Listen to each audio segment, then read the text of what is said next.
जय हिंद जय जवाहर दोस्तों। तो इस वीडियो में हम आपसे Jharkhand polytechnic entrance exam preparation के लिए फिजिक्स की गति यानी कि मोशन चैप्टर से जो है इंपॉर्टेंट क्वेश्चन आंसर डिस्कस करेंगे। ठीक है, क्योंकि प्रीवियस ईयर जो है 5 क्वेश्चन लगभग पूछे गए थे गति चैप्टर से। तो पहला क्वेश्चन जो है आपका इस प्रकार से पूछ लेता है कि which of the following is not a vector quantity. ठीक है, इनमें से कौन सी एक सदिश राशि नहीं है। तो इसका राइट आंसर हो जाएगा ऑप्शन नंबर डी, ऊर्जा। ऊर्जा यानी कि एनर्जी जो है एक सदिश राशि नहीं है।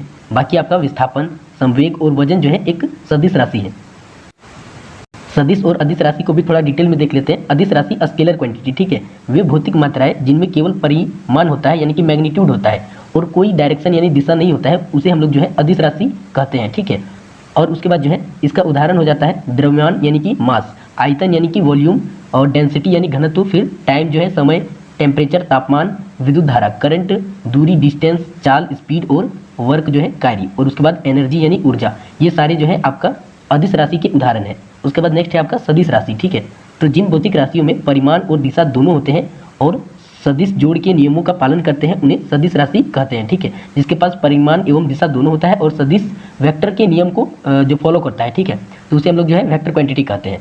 और इसका उदाहरण हो जाता है आपका विस्थापन, वेग, ठीक है, डिस्प्लेसमेंट, वेलोसिटी, उसके बाद त्वरण यानी कि एक्सेलरेशन, बल यानी फोर्स, संवेग यानी कि मोमेंटम, आवेग यानी कि इंपल्स और भार यानी कि वेट। ये सारे जो है आपके वेक्टर यानी कि सदिश राशियों के उदाहरण हैं।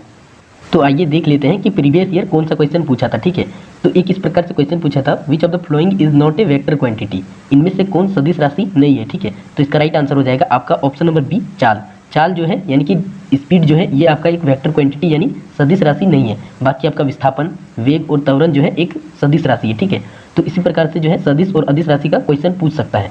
उसके बाद जो है एसआई यूनिट से भी कुछ क्वेश्चन बन सकता है, जैसे कि which of the following could not be a unit of acceleration. ठीक है, इनमें से कौन त्वरण का मात्रक नहीं हो सकता है। तो पहले त्वरण को जान लेते हैं। तो वेग में परिवर्तन की दर को त्वरण कहते हैं। ठीक है, रेट चेंज ऑफ वेलोसिटी को हम लोग जो है एक्सेलरेशन यानी कि त्वरण कहते हैं। त्वरण को ए से डिनोट करते हैं। और वेग में परिवर्तन यानी कि अंतिम वेग माइनस प्रारंभिक वेग। ठीक है, इसको घटाएंगे तो वेग में परिवर्तन और बटे में समय यानी कि टाइम, तो वेग में परिवर्तन की दर को त्वरण कहते हैं। और चूंकि आपको पता होगा कि वेग के एसआई मात्रक जो है मीटर पर सेकंड होता है। ठीक है, और उसके बाद जो है इसको घटाएंगे, वेग को घटाएंगे तो मीटर पर सेकंड ही आएगा इसका। और उसके बाद यहाँ पर टाइम का जो है सेकंड होता है, तो ये जो है एसआई मात्रक आपका बन जाता है मीटर पर सेकंड स्क्वायर हो जाता है। और इसे जो है हम लोग इस प्रकार से भी लिख सकते हैं, मीटर सेकंड के पावर में -2, इससे मीटर पर सेकंड स्क्वायर भी पढ़ते हैं। तो दोनों में से कोई भी आपको दिया रह सकता है। ठीक है, लेकिन यहाँ पूछा गया है कौन सा नहीं हो सकता है। तो किलोमीटर पर सेकंड स्क्वायर हो सकता है क्योंकि सेकंड की पावर में 2 है। उसके बाद नेक्स्ट है सेंटीमीटर पर सेकंड स्क्वायर, ये भी हो सकता है क्योंकि सेकंड की पावर में 2 है। और ऑप्शन नंबर डी भी आपका हो सकता है, लेकिन ऑप्शन नंबर सी जो है किलोमीटर पर सेकंड, ये आपका जो है चाल या फिर वेग का एसआई मात्रक नहीं मात्रक हो सकता है। ठीक है, तो राइट आंसर हो जाएगा ऑप्शन नंबर सी, ये नहीं हो सकता है। उसके बाद जो है दूरी और विस्थापन, तो दोनों का एसआई मात्रक जो है आपका मीटर होता है। ठीक है, मीटर हो गया एसआई मात्रक। और उसके बाद जो है अन्य मात्रक जैसे कि किलोमीटर हो सकता है, सेंटीमीटर हो सकता है, इसी प्रकार से और मात्रक हो सकते हैं, लेकिन एसआई मात्रक जो है मीटर होता है। और दूरी जो है एक अदिश राशि यानी कि स्केलर क्वांटिटी है। विस्थापन जो है वेक्टर यानी कि आपका जो है सदिश राशि है। उसके बाद समय जो है आपका स्केलर यानी अदिश राशि है और इसका जो है एसआई यूनिट आपका सेकंड होता है। ठीक है, उसके बाद फिर जो है आपका चाल, स्पीड जो है वो आपका होता है दूरी बटे में समय को हम लोग जो है स्पीड बोलते हैं। ठीक है, और जो है चाल का एसआई मात्रक मीटर पर सेकंड होता है। ठीक है, मीटर पर सेकंड इसका एसआई यूनिट हो जाता है चाल का। और अन्य मात्रक भी जो है किलोमीटर पर सेकंड, इस प्रकार से हो सकते हैं किलोमीटर पर आवर। ठीक है, और अन्य मात्रक हो सकते हैं चाल का, लेकिन एसआई यूनिट जो है मीटर पर सेकंड होता है। उसके बाद फिर जो है औसत चाल बराबर आपका हो जाता है तय की गई कुल दूरी बटे में कुल समय अवधि। ठीक है, यदि वस्तु t समय में s दूरी तय करती है तो इसका चाल जो है v बराबर s/t हो जाता है। ठीक है, औसत चाल यानी कि एवरेज स्पीड। ठीक है, और टोटल डिस्टेंस हो जाएगा डिवाइड बाय टोटल टाइम। उसके बाद जो है दिशा के साथ चाल। ठीक है, तो डायरेक्शन के साथ जो है आपका स्पीड को हम लोग जो है वेग या वेलोसिटी कहते हैं। ठीक है, एक निश्चित दिशा में चाल को वेग कहते हैं, यानी कि दिशायुक्त चाल को हम लोग जो है वेग कहते हैं। और चूंकि वेग के पास जो है डायरेक्शन होता है, इसलिए ये एक प्रकार का वेक्टर यानी कि सदिश राशि है। लेकिन आपका जो चाल है वो एक स्केलर क्वांटिटी यानी कि अदिश राशि है। फिर और एक इंपॉर्टेंट पॉइंट, वायु में ध्वनि की चाल जो है 346 मीटर पर सेकेंड होती है। ठीक है, तो इसे भी अच्छे से याद कर लीजिए। उसके बाद फिर जो है औसत वेग, आपका जो है एवरेज वेलोसिटी को हम लोग कैलकुलेट करेंगे तो प्रारंभिक वेग जोड़ अंतिम वेग बटे में 2। ठीक है, एवरेज वेलोसिटी इक्वल टू हो जाता है आपका जो है initial velocity plus final velocity divide by 2। इस फॉर्मूले का यूज़ करके हम लोग जो है औसत वेग कैलकुलेट कर सकते हैं। तो फॉर्मूला इंपॉर्टेंट है, मान लीजिए अगर कोई क्वेश्चन पूछ देता है प्रारंभिक और अंतिम वेग दे देता है तो आप लोग जो है औसत वेग को कैलकुलेट कर सकते हो। और जो है दोनों का ही SI मात्रक जो है मीटर पर सेकंड होता है, ठीक है। इसको हम लोग दो टाइप से लिख सकते हैं, ठीक है। उसके बाद जो है औसत वेग, ठीक है। एवरेज वेलोसिटी को हम लोग जो है इस प्रकार से भी ज्ञात कर सकते हैं, विस्थापन बटे में लिया गया कुल समय, यानी कि displacement divide by total time, ठीक है। तो फॉर्मूला सब इंपॉर्टेंट है, कुछ न्यूमेरिकल पूछ दिया जाएगा सिंपल, तो आप लोग कैलकुलेट कर सकते हो। फिर जो यहाँ पर त्वरण दिया गया है, तो आप लोग को जो है और एक त्वरण होता है ऋणात्मक त्वरण, ठीक है, नेगेटिव एक्सेलरेशन, जिसे हम लोग मंदन या फिर रिटार्डेशन कहते हैं। कुछ नहीं होता है, दोनों का SI मात्रक मीटर पर सेकंड स्क्वायर ही होता है। बस क्या हो जाता है, मंदन में जो है उसका वैल्यू, त्वरण का वैल्यू जब ऋणात्मक आता है तब उसे हम लोग जो है मंदन कहते हैं। जैसा कि जो है प्रीवियस ईयर एक सिंपल न्यूमेरिकल पूछ लिया गया था, ठीक है, कि एक बस अपने चाल 10 सेकंड में 36 किलोमीटर प्रति घंटा से बढ़ाकर 72 किलोमीटर प्रति घंटा कर लेता है, इसका त्वरण क्या है। तो त्वरण ए बराबर आपका होता है v माइनस यू बटे में टी, ठीक है। तो v आपका जो है अंतिम वेग हो जाता है और u आपका प्रारंभिक वेग, ठीक है। ये आपका फाइनल वेलोसिटी डिवाइड बाय ये इनिशियल वेलोसिटी डिवाइड बाय आपका टाइम, ठीक है। और फिर जो है यहाँ पर आपका जो वैल्यू दिया गया है वो मीटर पर सेकंड स्क्वायर में दिया गया है त्वरण का। तो हम लोग क्या करेंगे, पहले जो है ये किलोमीटर प्रति घंटा में है, इसको मीटर पर सेकंड में चेंज करेंगे। तो आपका जो है प्रारंभिक वेग आपका 36 है, ठीक है। u बराबर 36 किलोमीटर प्रति घंटा है, इसको मीटर पर सेकंड में चेंज करेंगे तो 36 गुने 5/18।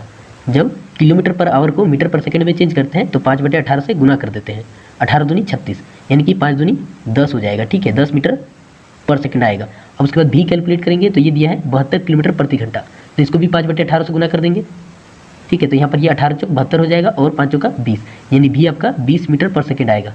और यहाँ पर इसको कैलकुलेट करेंगे तो v की जगह पर 20 माइनस u की जगह पर 10 और t की जगह पर कितना आएगा, टाइम आपका 10 सेकंड दिया है तो 10, इसको घटाएंगे तो 10/10, यानी कि जो है 1 मीटर पर सेकंड स्क्वायर आएगा। तो राइट आंसर हो जाएगा ऑप्शन नंबर डी।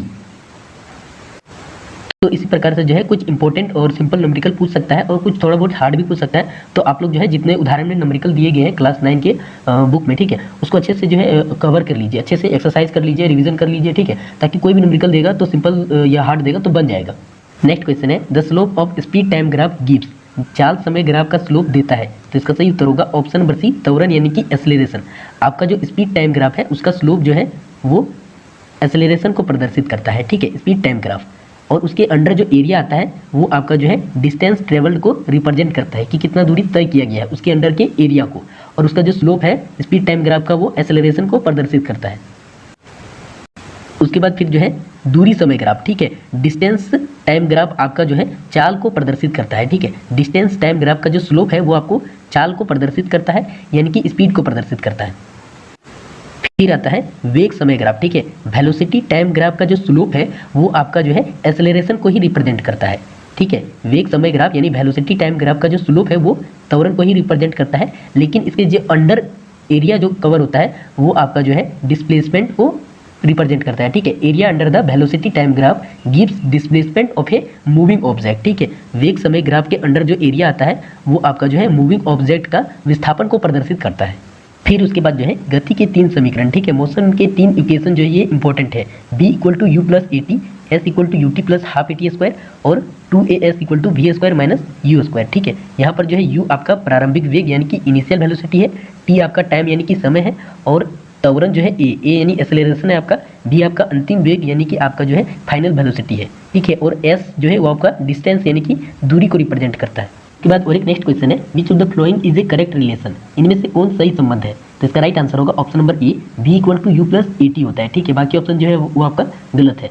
तो आपके जो है गति के समीकरण, ठीक है, मोशन ऑफ इक्वेशन से जो है न्यूमेरिकल क्वेश्चन बन सकते हैं, और जितने फॉर्मूला डिस्कस किए हैं उस सब से भी कुछ छोटे छोटे सिंपल न्यूमेरिकल बन सकते हैं और एग्जाम में पूछे जा सकते हैं। तो सारे इंपॉर्टेंट है, तो आप लोग जो है फिर से पढ़ाई करते रहिए और इसको अच्छे से कवर कर लीजिए। क्लास 9 के चैप्टर नंबर 8 गति, ठीक है, मोशन चैप्टर को अच्छे से कवर कर लीजिए। तो मिलते हैं नेक्स्ट वीडियो में, तब तक के लिए जय हिंद।